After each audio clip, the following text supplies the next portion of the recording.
T1의 12번째 집합에 관련된 내용 복습 시작하도록 하겠습니다. 먼저 집합이란 무엇인지에 대해서 듣게 하도록 하겠습니다. 먼저 집합이란 어떠한 구체적인 객관적인 조건을 통해서 모인 친구들의 모임이라고 생각하면 될 것 같습니다. 그래서 기본적으로 이런 식으로 사용합니다. 자, 어떤 모임을 X라고 했을 때 그 모임에 맞는 조건이나 그 모임에 관련돼서 여기다 쓰는 거죠. 만약에 X가 1이나 2나 3이면 여기다 1, 2, 3 이런 식으로 들어가기도 하고, 아니면 여기에 조건이 붙기도 하죠. 어떤 식으로? X는 이런 식으로 X는 2보다 크고 X는 8보다 작은 자연수, 이런 식으로 조건이 들어가기도 합니다. 이런 게 집합이라고 합니다. 집단의 합이라고 알아두시면 역시 편할 것 같네요. 그리고 이 안에 들어가는 요 1, 2, 3이나 이거와 같은 경우는 여기에 맞는 2, 3, 4, 5, 6, 7, 8 같은 친구들을 뭐라고 하냐면 요 각 하나하나는 원소라고 합니다. 이 집합 안에 들어있는 친구들을 원소라고 합니다. 그리고 부분 집합은 이 집합의 부분들을 얘기하는 겁니다. 그래서 어떤 게 부분이냐면 요거 하나가 부분이 될 수도 있고, 요거 2개의 묶음, 아니면 뭐 3개의 묶음, 아니면 전체도 어차피 전부의 부분이긴 하니까요. 그래서 부분 집합이 되기도 합니다. 그럼 여기서 갑자기 궁금한 게 있죠.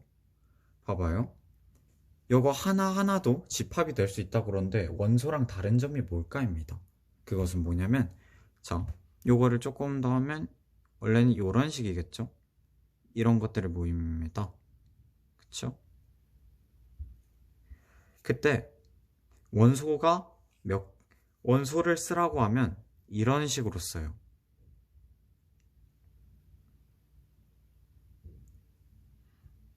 이해되세요? 여기 둘의 다른 점은 요 중괄호가 없다는 거죠. 그래서 이런 식으로 가볼게요. 이 안에서 짝수로 이루어진 원소들을 모두 써보세요 라고 하면 어떤 식으로 가냐면 2, 4, 6, 8이 정답이 되고요. 그리고 짝수로 이루어진 부분 집합을 쓰세요 라고 하면 뭐 4개인 걸로 쓰라고 하면 많긴 한데 이렇게 사용이 될 겁니다. 이해되시나요? 그래서 원소 2와 부분 집합으로서의 2는 좀 다르다라는 거 기억해 주시면 될 것 같습니다. 그리고 진 부분 집합이란 게 있는데, 진 부분 집합은 뭐냐면 부분 집합들 중에서 하나만 빼고예요. 그러니까 진짜 부분 집합이란 뜻이거든요. 그래서 제가 아까 여기서 얘기했던 2, 3, 4, 5, 6, 7, 8 중에서 이 전체들도 다 부분 집합으로 치긴 친다고 했었죠. 근데 진 부분 집합일 때는 2, 3, 4, 5, 6, 7, 8 전체는 진 부분 집합에선 빠져요. 그렇기 때문에 얘가 조금 특수한 경우로 부분 집합은 맞는데 진 부분 집합은 아니다 라는 경우인 거 말씀드릴게요. 그리고 조건 제시법을 집합을 할 때 많이 사용하는데요. 조건 제시법은 무엇이냐? 말 그대로라고 되게 직역하시면 될 것 같아요. 어떻게? 조건을 제시하는 거예요.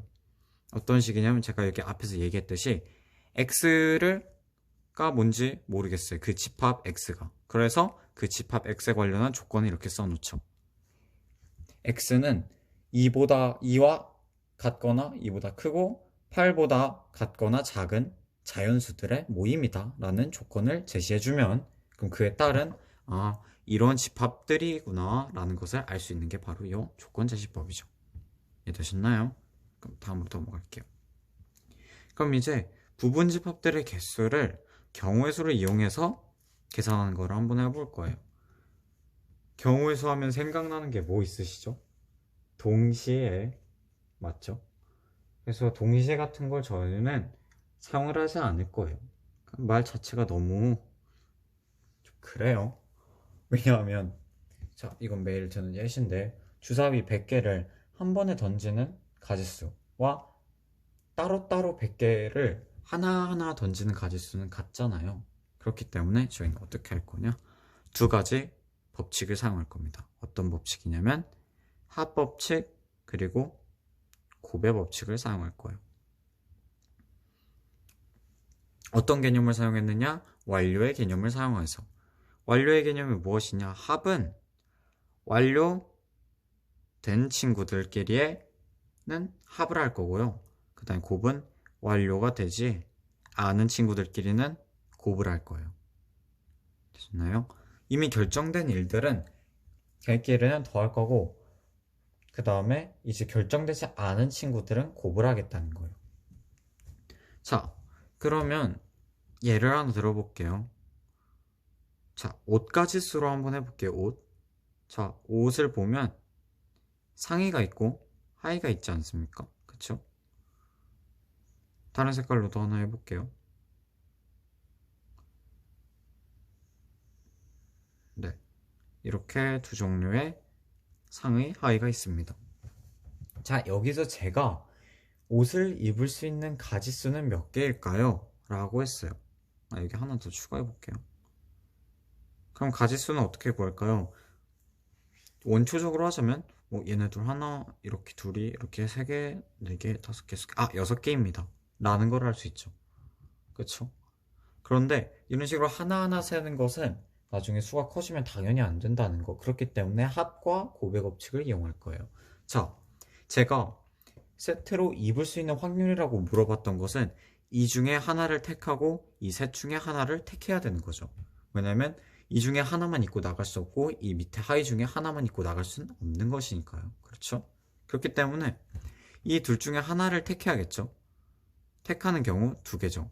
얘 아니면 얘. 그리고 하의도 세 개 중에 하나를 택하겠죠. 그렇죠? 그리고 얘네를 더해볼까요? 아니면 곱해야 될까요? 자, 곱해야겠죠. 왜?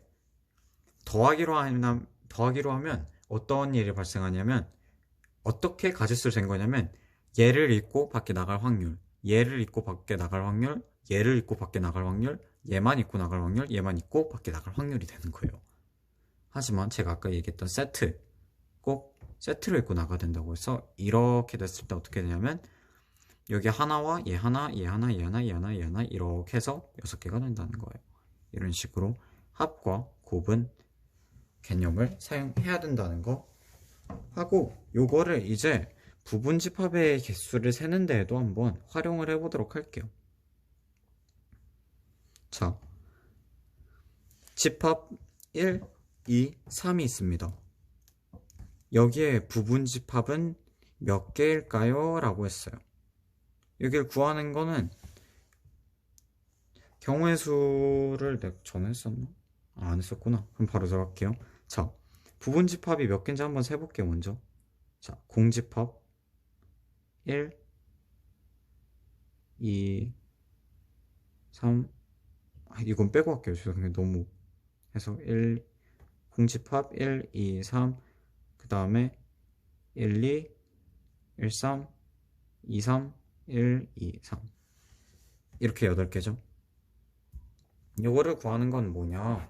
이렇게 들어가시면 돼요. 자, 이 공집합이 되려면 여기에서 몇 개 들어가야 되죠? 하나도 안 들어가면 되죠. 그래서 얘가 안 들어갈 확률, 얘가 안 들어갈 확률, 얘가 안 들어갈 확률이 합해져서 공집합이 된 거죠. 그럼 1, 2, 3 얘네도 볼게요. 1이 되려면 1은 들어갈 확률, 2는 안 들어갈 확률, 3도 안 들어갈 확률이 합쳐져서 이렇게 된 거죠. 얘도 똑같이. 얘도 보면 1이 들어갈 확률, 2가 들어갈 확률, 3이 안 들어갈 확률들이 합쳐진 거죠. 얘는 셋 다 들어갈 확률. 그래서 얘는 뭐냐면 1이 들어가거나 안 들어가거나, 2가 들어가거나 안 들어가거나, 3이 들어가거나 안 들어가거나 한 다음에 얘네들이 한꺼번에 일어나는 조건, 즉 곱을 하기 때문에 8개가 된다 라는 게 구해지는 거예요. 자, 볼게요. 몇 개죠? 하나, 둘, 셋, 넷, 다, 여, 일곱, 여덟. 8개 맞죠? 그쵸? 그리고 아까 집합에서 설명을 안 드렸던 게 공집합 관련된 걸 제가 설명 안 드렸는데 지금 설명을 드리자면, 공집합은 이렇게 표현을 해요. 이렇게 표현해서 무슨 뜻을 가지고 있냐면 빌공집합이에요. 그렇기 때문에 아무것도 없는 상태인 거예요. 그렇기 때문에 얘는 모든 집합에 다 들어있죠. 그렇죠?